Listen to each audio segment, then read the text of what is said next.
Welcome to the What I Wish I Knew After Pregnancy Loss podcast. I am your host, Shana Southern.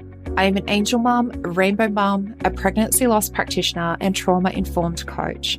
I created the Institute of Healing Through Pregnancy Loss out of my own experience with loss in the hopes to provide understanding and healing, educating people on pregnancy loss, and creating more women or men in trained support roles.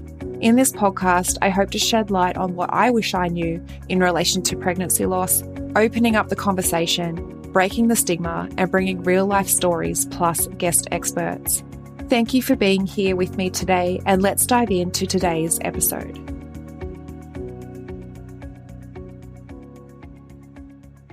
Welcome, beautiful souls, to the What I Wish I Knew After Pregnancy Loss podcast. Today, I have with me the lovely Leah. Leah Noel is a death doula and storyteller living in North Georgia, United States, where she offers both virtual and in-person support for those who are dying and their caregivers. Welcome to the show, Leah. Thank you so much for having me, Sharna. It's so good to connect with you. You're welcome. We've connected before and absolutely loved what we were able to sort of bring to the table. So do you want to share a little bit about what you do and sort of, how we got to where we are today? Yes. So I am a death doula. We also go by death worker or end of life doula. I choose the term death doula for myself because I think the more we can say the word death, the more we can help normalize and open up these conversations. Because I think whether you're in the US or Australia or almost anywhere in the globe, we don't want to talk about death or acknowledge it. And so that's why I use that term for myself to help bring it into a more help us normalize that it's part of our human experience. And so my training is to provide non-medical support to those who are dying and their caregivers, as well as grief support. And so that can look a lot of ways, whether it's helping to handle practical matters when caregivers are so burned out with the care and the grief. So practical matters of making phone calls or helping with planning to creating sacred space and holding ritual and sitting vigil. Yeah, so that's basically what I do in a nutshell. I love just touching on how you talk about death because it is a very difficult word to use. Yes. Yeah. And, I've had conversations with people about this before, and it's usually like when you talk to people, they'll say they passed away or, they've gone to heaven. And we get really avoidant of that death word. Yes. And I think just because we don't talk about it doesn't mean it doesn't happen. And when it becomes a taboo that we cannot address and we cannot see, it's kind of like shadow work where what we avoid and what we try to hide from just kind of goes deeper and gets sneakier. And so the more that we can normalize it and make it okay to talk about, even though it may sound counterintuitive, that's where the healing is. And I think when I saw you talking about your work and when we connected, I think we often don't think of pregnancy loss as death spaces. And it can be really validating for parents who are going through pregnancy loss, no matter how early it is, to be validated in that way of this is a death space and what you're feeling is grief. And yes, it's normal and your feelings are valid, I love how you said about, the shadow self as well. Like it can become this sort of like the elephant in the room because we don't want, or we're not given the space or the permission to feel the grief, to feel the enormity of it, to feel that we're in that death space. Yeah. So, to give ourselves that permission to allow ourselves to be in that space and possibly create some beautiful rituals, which I know is what we've spoken about before. And I think what you mentioned was absolutely beautiful in terms of how we can show ourselves compassion and grace and start to really just embrace the process, like because it's not easy. Like it's not going to be easy. So how do we embrace that death? How do we embrace the grief, allow our bodies to just naturally go through that process? Yes, yes. And I know you and I both agree that our cultures and societies are not set up to make room for us to embrace or to even just validate what's happening when our pregnancy stops and our child dies. And so even just that shift, because since our society isn't set up to see it as the loss that it is, and it's framed as a heavy period or just dismissed and diminished, then our minds are also not. We can invalidate ourselves too. And then that pain just kind of sits. It feels so lonely and isolating, and the people around us don't necessarily know what to say or what to do because our society just hasn't been set up that way. And so, yeah. It is very important, like you said, when you don't get that validation from society, from people around you, even from the medical professionals, they don't validate it. How do you then allow yourself to validate it? Like it's something that, because other people can't, then you're just like, well, I have to dismiss it too. I can't make it this big thing and I have to push it down and I have to carry on with my day-to-day life, even though you could be at the beginning of your miscarriage process. You could be at the end of it. You could have had a stillbirth, but you are still then expected to pick up and carry on because that understanding and validation isn't there. Right. And then because we have that societal conditioning, but our body knows and our soul knows. And so then we have those grief feelings and then we think, maybe I'm broken. Maybe something's wrong with me. And I think, one thing my mentor, Narinder Bazin, she says, in our culture, we learn death in real time and we learn miscarriage in real time too. I mean, so many of us, we don't expect that to happen when we find out we're pregnant. And so then when it does, we're kind of just thrown into the deep end. And like you said, because even medical professionals, when I speak, the examples that I tend to speak from are from a miscarriage or a missed miscarriage that's a little earlier on. So that's what's in my mind. But I recognize there are so many ways that this can show up. But when a medical professional tells you, go home, it will pass naturally, it'll be like a heavy period. Or if you have to take a medicine to facilitate the miscarriage, take this, it'll happen, it'll be like a heavy period. But it's not. It's not a heavy period, both mentally, emotionally, psychologically, and it's not physiologically. It's labor. And to recognize if we have these conversations when it's not happening, when death is not happening, or when miscarriage is not happening, then when it's in more of our awareness and it's more normalized, then maybe we can sort of shift how we respond to miscarriage rather than react. Because so many of us, thanks to this culture, we end up being thrown in the deep end and then we have to react rather than respond. Yeah, absolutely. Like that just hit the nail on the head for me, is that you do react because you are learning about it as you're navigating it, as you're in the pain. And then you're like, how do I do this? There's no awareness, no education, no nothing. And you feel like you are the only person that's navigating it. You feel like you're making everything up. You also feel like the worst person in the world because you're thinking a different way and then also having to show up and be okay for everyone else around you. Yeah. And, I love sort of rituals we have spoken about before. Do you want to share a little bit about that? Because I feel like we can, and I'm hoping that we can, with this conversation, we can start to bring that awareness in and not have to react in the situation and feel like we're ignoring what we have to go through. instead create that special place, create a really safe environment for ourselves to go through that loss. Because, I know for myself, that was one thing that was missing. And I know from talking with other people that their environment that was safe before miscarriage became unsafe after miscarriage.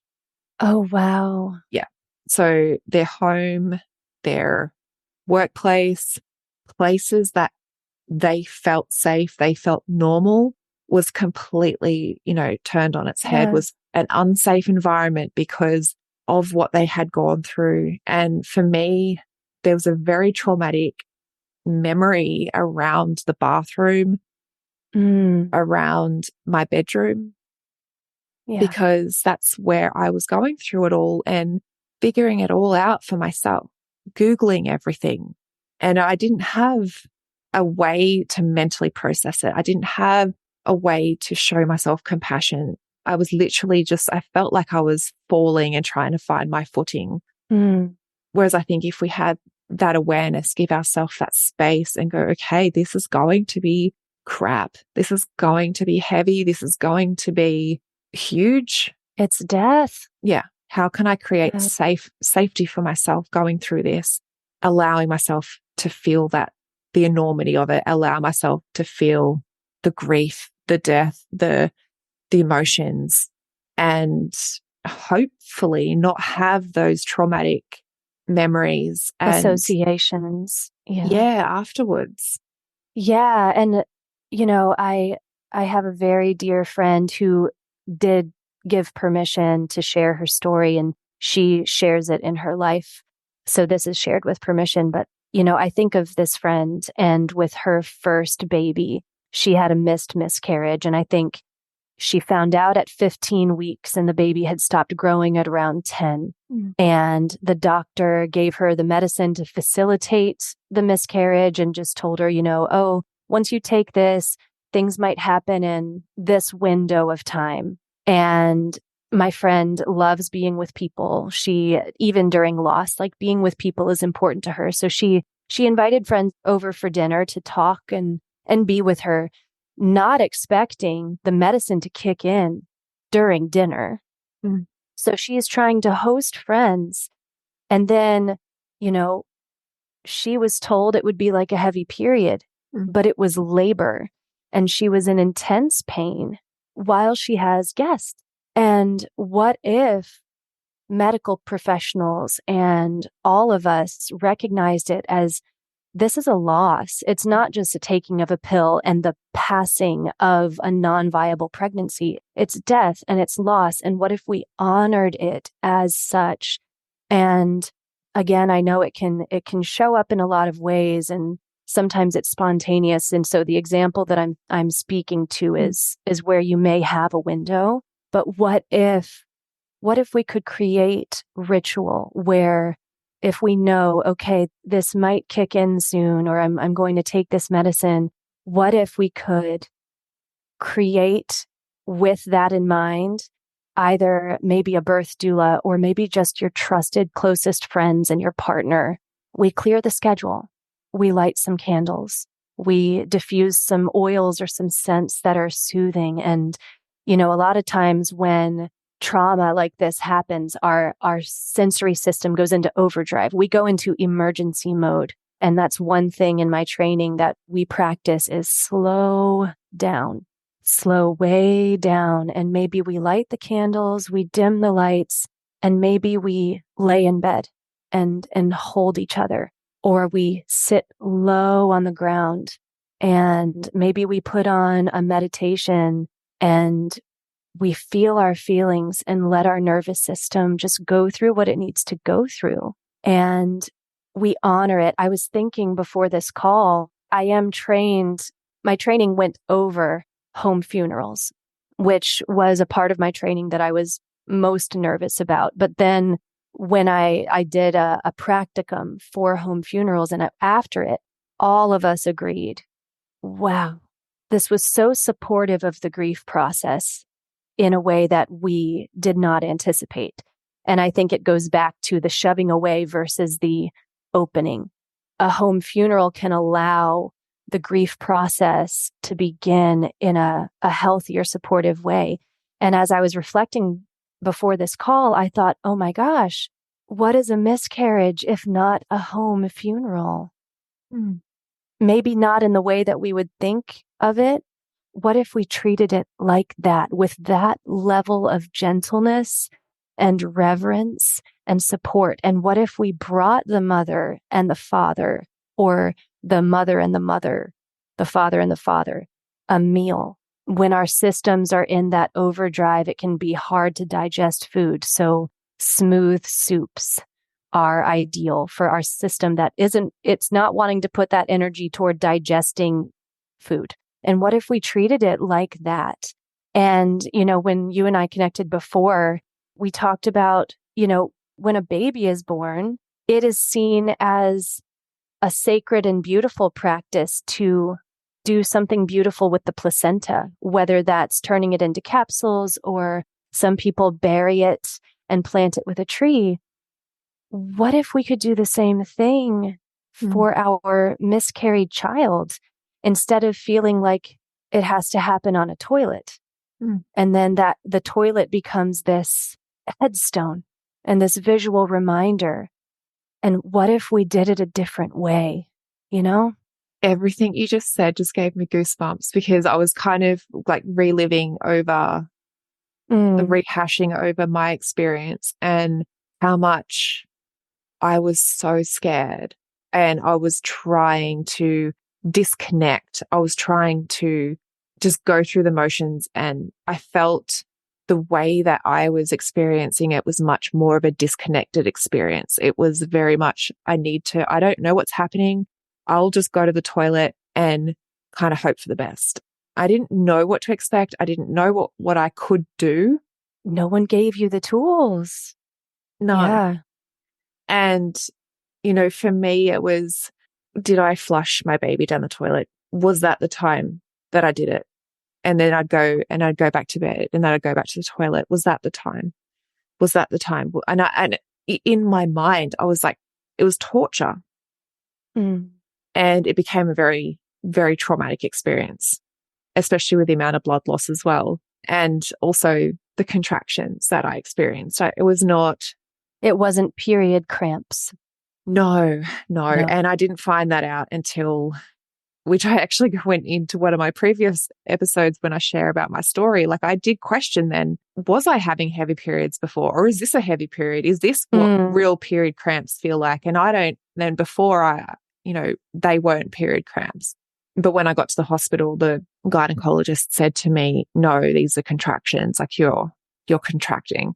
And because that was my first pregnancy, I'd never felt what contractions felt like. I had never known what that felt like. I was never given any warning either that could be a possibility, and what was available to me if all of that was to eventuate. If I was given, and it being such a traumatic experience, being that I was reacting, my body was in survival mode, I was in emergency, I was trying to do everything that I possibly could with the information that I had. But I feel like if I was able to create that safe space for me, honoring what I was going through, honoring that it was, thinking about it as a home funeral, and having maybe a way that I could create a memorial or something, like planting a tree or doing something special for my baby afterwards. Like, all of this, unfortunately, is coming to me like years after my loss. I don't understand why all of this isn't available prior, why it's not available when you're either trying to conceive, like when you even mention to the doctors that, you're going to go down that path, or when you do fall pregnant, or when the worst does happen and you do find out that you have lost it. At that point, there's so many points that they can give you the information and go, this is what you can do. And what you mentioned is such a gentle and compassionate way to honor your experience, honor your grief, your emotions, your nervous system. The fact that even that you said you can't digest food when your body's in that survival mode, having people around you in that moment to bring you things, and also to honor the after. After you give birth, you're in that postpartum period as well. So how can you show yourself some compassion and kindness on the other side of that too? Because you're grieving and you're going through these emotional, hormonal changes. You don't have a physical baby, but your body is still going through those changes. Yeah. Yeah. And to return to the toilet and what that can represent when you've lost a child, and that's what we all do, because that's all we've been equipped to do. And so the trauma that comes, what I would like to offer, and this may not be comfortable for everybody, or it may resonate with some, even if that was how the miscarriage happened, which that's how it does happen for, I would say, almost all of us who experience miscarriage. It's the toilet. If there's still pain around that place, I just wanted to offer that you can still go back and maybe do a practice or a ritual that feels comfortable and supportive to you, of maybe putting a candle and maybe a bouquet of flowers beside the toilet, or just doing something. Just because it happened that way doesn't mean we can't do a practice or a ritual that sort of brings a little bit of healing, if that resonates with anyone listening, or I know that's a unique idea, but we can go back and honor that loss in a different way. Yeah. And for people who are supporting parents who have lost a child during pregnancy, like recognizing that those certain dates are very tender. Like, you always remember your due date, and you always remember the day that the baby was lost. And it can feel so invisible and so lonely when everyone else just goes on like normal, and you just want to be like, everybody, I lost a baby. And so for those who are supporting people who have lost a child during pregnancy, or any loss really, those dates, remember those dates. Even the smallest gesture just lets you know, wow, someone remembers me in my loss. And that means so much.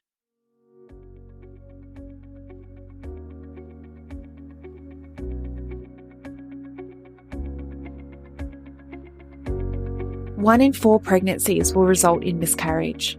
1 in 8 women will experience infertility. 1 in 100 women will experience recurrent miscarriage. And 1 in 160 births end in stillbirth. Have you been wanting to make a difference in the lives of women or men who have experienced pregnancy loss because you can see so many suffering in silence, but you just don't know how? Collectively, we can change how bereaved parents can access mental, physical, and emotional support after their experience. There is a lot of women with unhealed trauma, and there is a huge gap in the current support system when it comes to bereaved parents' recovery after loss. There are too many women and men suffering in silence. The Pregnancy Loss Practitioner Certification is a worldwide, one-of-a-kind program that gives you proven methods designed for healthcare professionals, medical staff, midwives, nurses, doulas, birth workers, coaches, and angel parents alike. The Pregnancy Loss Practitioner Certification is bridging that gap. It will give you a proven support structure to follow and education specific to pregnancy loss, created by a lost mum. It is creating more education specifically for loss so that you can enhance your service and become the point of difference. Or you can create the support that you so desperately needed in your healing after loss. This is the next level of growth and expansion you have been searching for. So does this sound like something that you have been searching for? Let's explore this more together. You can head to the episode show notes where you'll find the program application, or direct message me on Instagram and let's open up the conversation in how you can use this education. You have a gift, and I look forward to supporting you and witnessing you bring your gift to the world, healing and transforming women's lives.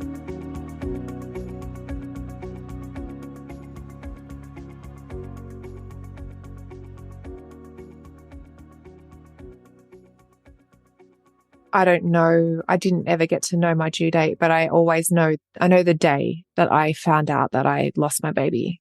And it is sometimes very, very difficult. Sometimes not so much. Other years, it has been more Mhm. difficult than others. And my body actually remembers. Wow. There'll be times where there was a year that I just started crying. I didn't know why. And I Mm. hadn't sort of put it all together. And then when might have been writing the date down or something, and I realized that the date was actually the date that I'd lost my baby. Oh, wow. Even before your conscious mind, your body was bringing up those tears. Mm. Ah, So that was a really big awareness for me to know that, even though I wasn't consciously aware of the dates, I was kind of just going through my days as if, they kind of all blurred into one. And it was my body that realized. And it was grieving. And I didn't know what was happening. I felt so weird. mm. I felt like I couldn't concentrate. I felt like I was in in that grief fog that I was almost taken back to the day. But consciously, I had no idea until, I started to join the dots. But when you go years on, it is very hard for us because we absolutely don't forget. And I feel like some people, when they are supporting others, they're like, oh, I don't actually want to, she's okay. She's not crying. I don't want to remind her of her baby. Yeah. And I'm Yeah. like, you're never going to remind someone. That's always there. They're always going to be thinking about them.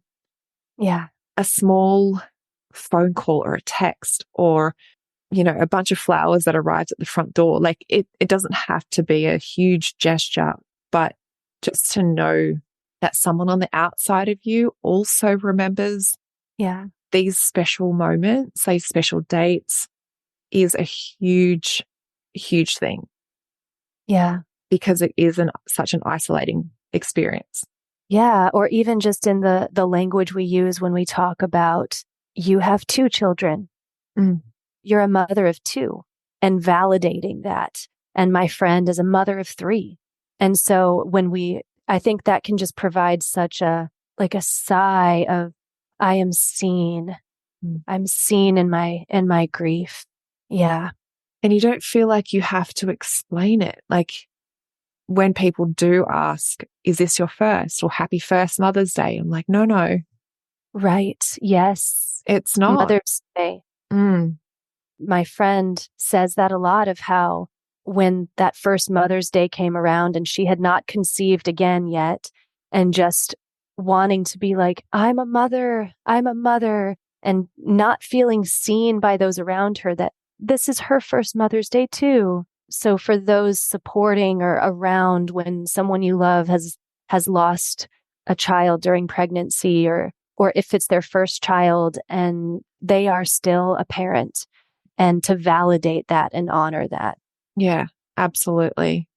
And that's the other thing that just gets so dismissed in society is because they can't physically see a child or a second or a third or a fourth, like it doesn't mean that that child isn't there. It doesn't mean that that child doesn't exist. And so if you are aware that someone has gone through this experience and they don't have a living child, celebrate them as a mum too. Celebrate their children because they very much existed and they still do on a day-to-day basis in the memories, in the hearts of the mum. Like she's trying as much as she can to keep her baby's memory alive. Mm-hmm. So acknowledge that. You saying that reminded me too, I would encourage, again, if it feels supportive and if it resonates, you can create a special place. If you have, little socks or the ultrasound picture, or you can make a little space just like near where you would have your family photos. And I think too, it doesn't need to be hidden. It can be your private space, but it can be where people see as well. Mm-hmm. And that gets into normalizing as well. Normalizing for the people that, oh, this is here. And we're like, it is acknowledged. If that feels supportive to someone, you can do that with a little LED candle and whatever feels right for the space. Yeah, absolutely. That's such a beautiful idea as well. Just before we wrap up, is there anything that you anything else that you wanted to share? I did want to touch on, I think talking of my friend's experience and yours with the miscarriage of a first child. And then when it happens, if you have older children who are conscious and maybe they were excited about having a sibling, you can feel it out. Every child is different, but you can talk with them about what happened and to use plain language, not the euphemisms of passing away or going to sleep or whatever. The children can handle this honesty. It's incredible. And to talk with them, again, as you feel out their personality. For example, our family went through a loss of our beloved dog. And at the time, my son was 7 and my daughter was 5. And in the moment, it was very sudden. It was unexpected. We woke up and she was there and she was laying there and she was gone. So in the moment, I'm trying to cope, suddenly take in this loss, and then also try to measure each of my children's reactions and what they needed.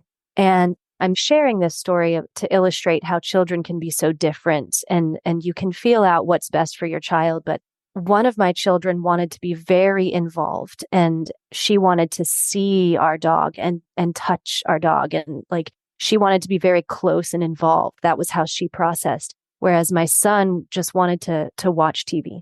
And he was like, no, he needed to dissociate for a little bit. But a couple months later, he asked to have a memorial service. And so I share that to say that every child is different and in their own time. And so this is by no means like a prescription, but if you can sense into your child's needs and your needs when your heart feels like it can go there, to talk with your child about what happened. And you can create ritual for the loss as well, of maybe in that sacred space that you create with the candle and the flowers, maybe the older child, whenever they're thinking of their sibling, maybe they can draw a picture and they know they can put it right there. Mm-hmm. And that's a special spot. And if they want to feel connected, they can go right there and maybe you go with them. And that can be a connective place to sort of co-regulate and co-process the grief. Mm. Yeah. I love that you brought that up because it is important, obviously, to talk to our children, like you said, in plain language. If you start to use the language that we use, like passing away or gone to heaven, they take that literally. Mm-hmm. So they're like, well, when are they coming back? Right. Or they're just gone on a holiday. Like in their mind, it might just be, oh, they've just gone away, they'll come back. Right. So yeah, absolutely.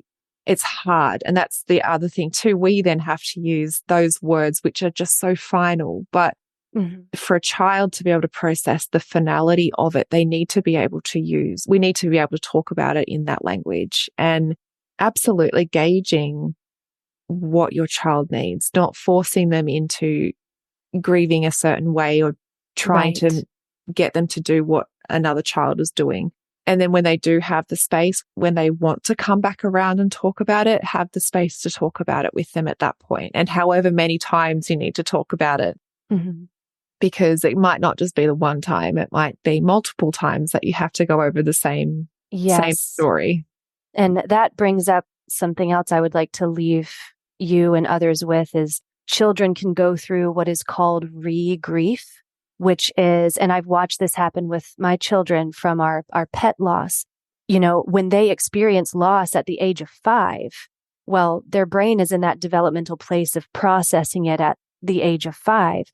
But then when they hit another developmental level, they will sometimes revisit the grief and they will re-grieve, but from that further developmental level. And so as their capacity to understand and metabolize grows, they revisit.